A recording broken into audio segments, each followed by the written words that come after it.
So ngayon nga mga idol, magpapa-tubeless tayo ng ating gulong. So mapansin nyo dito mga idol, naka-rim set tayo, pero ipapa-tubeless natin to. So panoorin nyo to mga idol kung paano i-tubeless yung naka-rim set na gulong. So yan na nga, nung natanggal na yung gulong, ito naglalagay na tayo ng tape sa ilalim. Yan.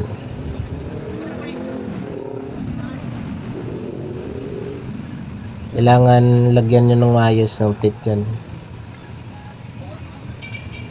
So ang ginamit nga dito mga idol ay electrical tape. Pwede naman yung ibang tape yung ginagamit sa mga ng bike. So ngayon nga naikabit na yung interior. So ngayon nilagay yung interior. Hinanginan muna para maituwid na maayos, may lapat na maayos. So ang nilagay nga dito ng interior mga idol ay 17 yung ating rim, ang size ay 19. So ang nilagay na interior ay 17 para mas kapit na kapit yung interior doon sa rim natin. Yan, tutuwid muna para lapat na maayos yung interior, para pagkabit mamaya ng gulong hindi siya tabingi. So ito na nga tayo mga idol, bibiyakin na yung interior. Yan, biyakin na yung interior. Ganyan yan mga idol yung pagkalagay. So kahit kayo lang gumawa ng inyong motor o inyong gulong, kahit lang kayo lang mag-tubeless, so kayang kaya. Panoorin nyo lang to mga idol kung paano nila ginagawa. So ito na nga pala mga idol, depende lang to sa inyo kung maglalagay kayo dito ng sealant o hindi. Kung gusto nyo talagang walang abala, o maglagay na kayo ng sealant para mas safety. Kahit sa mga long drive, di kayo mangangamba na maplatan. So dito sa akin nga mga idol, ang nilagay kong sealant ay kalahati lang sa isang bote. Hindi ko inubos kasi masyadong marami. Di pa naman ako kasi mag-long ride, so dito lang tayo, trabaho lang hanggang yan na, araw-araw ginagamit trabaho. Ito kasing gulong ko ay na-flat nung isang araw, siguro sa kalumaan ng interior niya naputol na yung pito. So, taka na lang ako, wala nang hangin yung gulong ko. Nung pina-check ko, natanggal na pala yung pito, kinalawang. So ngayon dito tayo ngayon, pina-tubeless ko na para mas safety, tsaka hindi na tayo maabala. So bago kayo magpa-tubeless mga idol, kailangan yung gulong nyo ay medyo bago-bago pa naman. Kung hindi naman bago, palitan nyo na ng bago nyo ipa-tubeless para hindi sayang. Kasi medyo matagal-tagal din yung gamit-gamitan yan.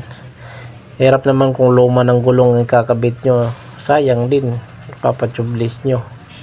So dito nga mga idol, ang kontrata nila ng tubeless ay 400. So medyo mababa, yung iba kasi 500. Dito sa kanila 400. So ito na nga mga idol, kakabit na yung gulong. So may machine sila dito sa pagkabit ng gulong, so mas maigi para mas maayos yung pagkakabit ng gulong, mas lapat yung pagkalagay ng interior. So ganyan nga mga idol ang paglagay ng interior. Ayan, kailangan maipasok mo yung gulong dun sa pinakagitna ng interior na yan. Yan, ganyan ang paglagay ng tubeless na rim set mga idol. So yung ibang nakasubok na nito, yung ibang hindi pa nakatry nito. So panoorin nyo mga idol, kahit kayo lang gumawa nito, kayang-kaya nyo to.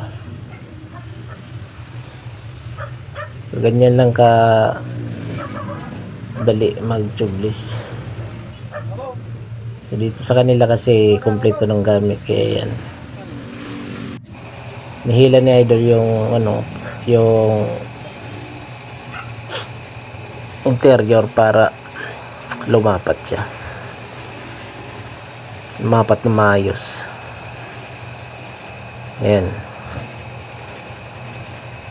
mas maganda to mga idol kasi interior yan, kasi ito pag may sealant na, kahit matusok ka dyan ng matusok ng mga pako, wala, basic lang, di ka ma-problema.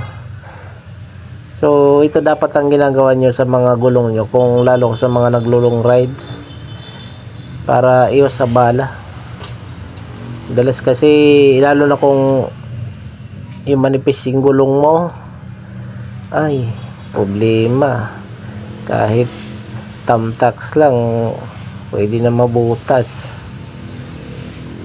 So dapat ganitong ginagawa nyo para iwas abala sa mga long ride. So dito nga mga idol ay malapit na itong matapos. Yan, dito na tayo sa pag-testing. So lalagyan ng tubig yung mga gilid para malaman kung may singaw. Yan, mukhang lapat na lapat naman mga idol, walang kasingaw-singaw. Good job. So kabila naman, try natin, tingnan natin kung maganda rin ang pagkalapat ng gulong. So yan mga idol, lalagay na dito yung tubig. So mukhang wala naman, bumubula. Okay na itong mga idol. Yan. Tapos mga idol, yan, pagkatapos yan matesting, walang tumatagas. So dito tayo ngayon sa pagtatabas ng sobra. Yung mga nakausli na interior, yan, tatabasin yan mga idol. Yan na lang, yan yung tatabasin. Okay na yan, pwede na ikabit yan. Ganyan lang kadali mag tubeless mga idol. Yan, patapos na tayo. Hindi na tayo mangangamba kahit bumiyahe tayo ng malayo. Hindi na tayo mangangamba na baka maplatan. Hindi na tayo magdaldala ng mga bomba. Yan, malapit na ito matapos mga idol. Pwede na tayo makabiyahe. Yan, ito kasing motor ko mga idol, XR, mahirap maghanap ng mga pyesa. Kailangan ka talaga doon sa Honda pupunta. Kahit nga lang yung interior, walang kamabilan sa mga shop eh. Uso na kasi ngayon yung mga scooter eh. So bihira na nagmumotor ng mga ganito. Kadalasan sa mga probinsya eh. Dito sa Maynila, bihira yung nagmumotor ng mga ganito. So ito nga mga idol, naitapos na, naikabit na. Solid mga idol. Yan. Maraming salamat mga idol.